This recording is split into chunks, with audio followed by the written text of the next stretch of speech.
내 주 왕이여, 저 사람들이 선지자 예레미야에게 행한 모든 일은 악하니이다.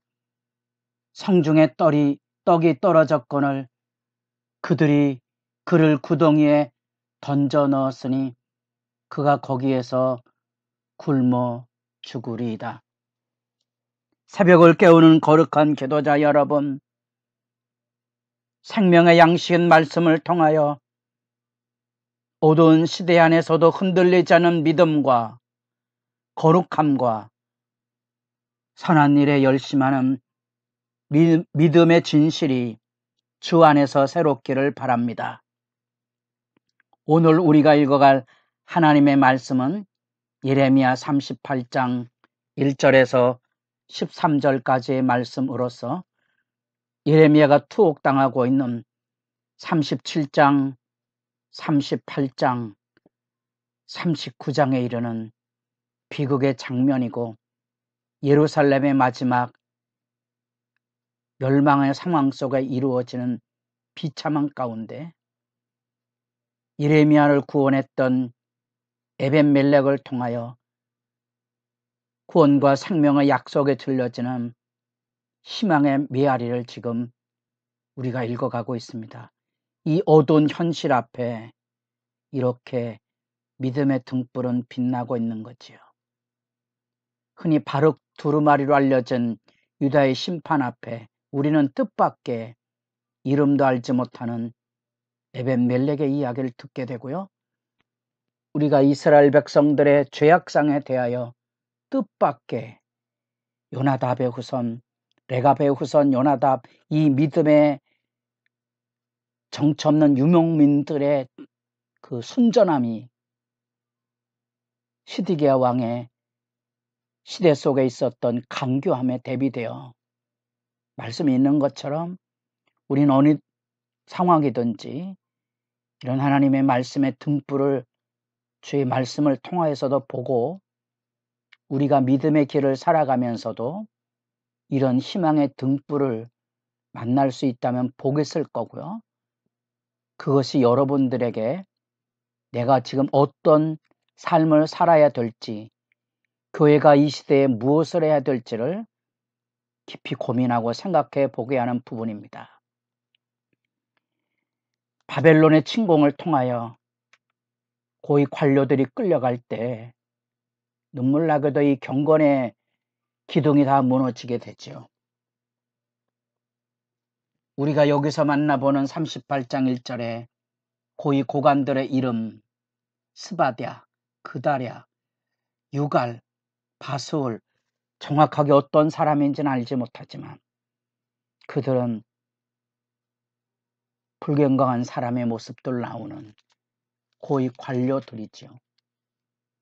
우리가 하나님의 말씀 앞에 선 예레미야의 상황 속에서 언제나 그 예레미야의 말씀 앞에 경건한 두려움으로 그를 보호하렸던, 그래서 바룩을 통하여 말씀이 낭독이 될 때 이 경건한 고위 관료들은 그 예레미야의 말을 바룩을 통하여 전해 듣고 바룩과 예레미야를 숨으라고 보호해 주는 반면에 불건경한 고위 관료들은 이 왕이 두루마리를 불태웠을 때에도 그 편에 서서 악을 조장하는 길에 서 있는데, 오늘 여기 38장에 바로 그 불공경한 고위 관료들이 예레미야의 말을 조목조목 시비를 걸어서 칼과 기근과 전염병으로 인해 죽고 항복하면 살다, 바벨론의 군대의 손에 우리가 팔려갈 것에 대한 이런 이야기는 살려둬서는 아니 되겠다는 것을 왕에게 청원하고 있는 모습입니다. 스드기야도 그 권력의 세력 앞에 예레미야를 구덩이에 던져 넣고 그 땅은 진창뿐이라고 말합니다.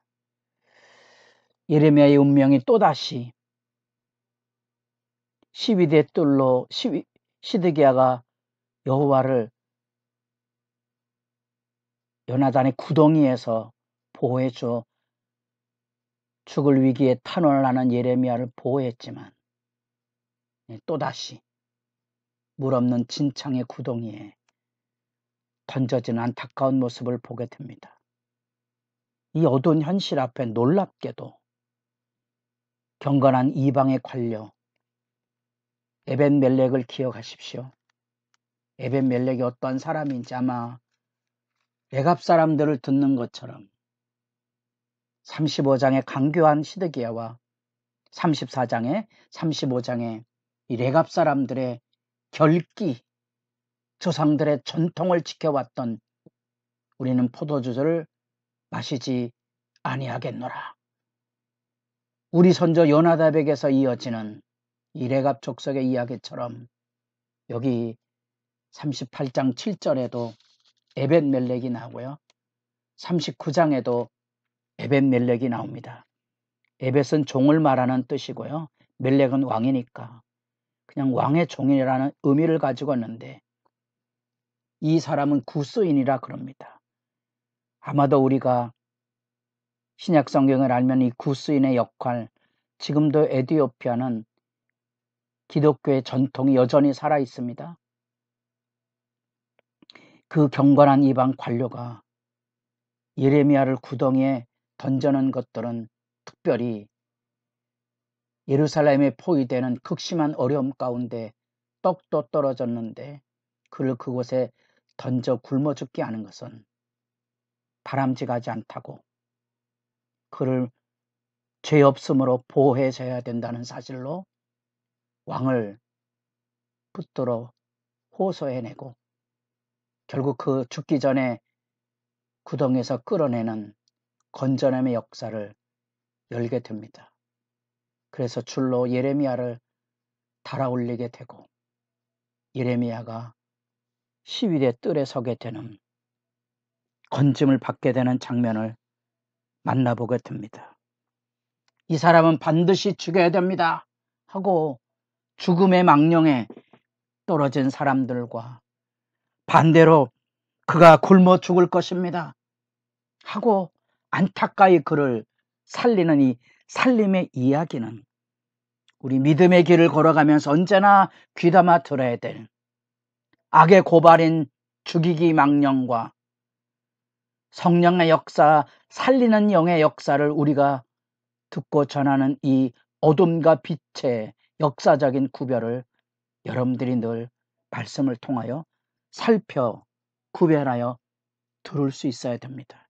그것은 오늘날 내 안에도 우리 안에도 교회당 안에도 언제나 자기들의 안일함과 자기들의 죄악과 수치와 두려움을 감추기 위하여 남을 죽이려 하고 남을 비난하고 남을 압제하는 그런 악의 풍조에 대하여 한 영혼의 안타까운 현실을 끌어안고 소중함을 알고 살려야 될 이 진리의 영으로 뜨거운 성령의 역사를 늘 대조해서 살펴볼 수 있어야 한다는 거지요. 기도가 다른 것이 아닙니다. 만국의 현실 속에 나타난 이 어둠과 빛을 구별하는 것이지요. 기도는 우리가 단지 하나님께 복달라고 하는 우리의 비나이다 신앙이 아닙니다. 기도는 그런 능력에 있다는 사실들에 매달리지 마십시오. 기도는 우리가 하나님 말씀 앞으로 나아가서서 빛과 어둠 사이에서 바른 결단을 하도록 성령의 비춤을 기다리는 시간이고 믿음의 길을 걸어가면서 눈물 쏟아야 되는 그 절망과 안타까움의 몸부림을 가지고 예수 십자가를 만나는 시간입니다. 일어나라 함께 가자. 그래서 우리도 당당하게 우리 삶에 매어진 자기를 부인하는 나를 죽여서 예수를 높이고 사람을 살리는 일, 이 십자가의 길로 일어서는 기도의 영광이 있다는 것을 기억하십시오. 그 역사 앞에 기득권과 자기들의 이름을 높이기 위하여 자기 명예와 자기 영광을 위하여 하나님의 나라의 영광과 사람을 살리고 돌보아야 될 빛된 삶을 외면하는 역사의 무책임한 악인들의 행포와 기득권 세력을 말씀의 현장, 특별히 만국의 현실이라는 어둠 속에서 지켜보면서 여러분은 어떤 기도를 하게 됩니까? 곳곳의 교회당 안에서의 신음소리, 곳곳 이 나라 민족 속에 드리워진 이 악의 아우성 소리, 여러분들에게는 한 사람의 그리스도인으로서 무엇을 붙들고 기도하고 새벽을 깨워야 되는 분명한 이유를 알고 있습니까? 누군가는 하나님께 엎드려서 부르짖어야 되지 않겠습니까? 그 앞에 참여하고 있습니까? 그 앞에 앞장서고 있습니까? 빛과 어둠의 그 사이에네. 놀랍지만 에벤멜렉이라는 그것도 이방인의 관료가 예레미야를 살리는 이 놀라운 하나님의 섭리 앞에 역사의 등불을 여러분들 보고 있습니까? 주님의 일을 감당할 때 뜻밖의 사람들이 일어나서 오병이어를 일으키는 어린아이의 도시락처럼 주님의 역사 앞에는 놀랍고도 신비로운 이 역사의 등불을 비추는 믿음의 사람이 있고 믿음의 사건이 있습니다. 그것이 구원의 영광입니다. 여러분들에게 이 어둠의 말씀 앞에 등불처럼 빛나는 믿음의 사람들을 기억할 수 있다면 행복한 기도 시간이 될 것입니다. 지금까지 진이 연고 주의 크신 은혜라 눈물이 왈칵 쏟아지는 그 구원의 기쁨, 그 돌보는 손길들, 은혜를 기억하며 여러분의 기도하는 그 시간이 행복하기를 바랍니다.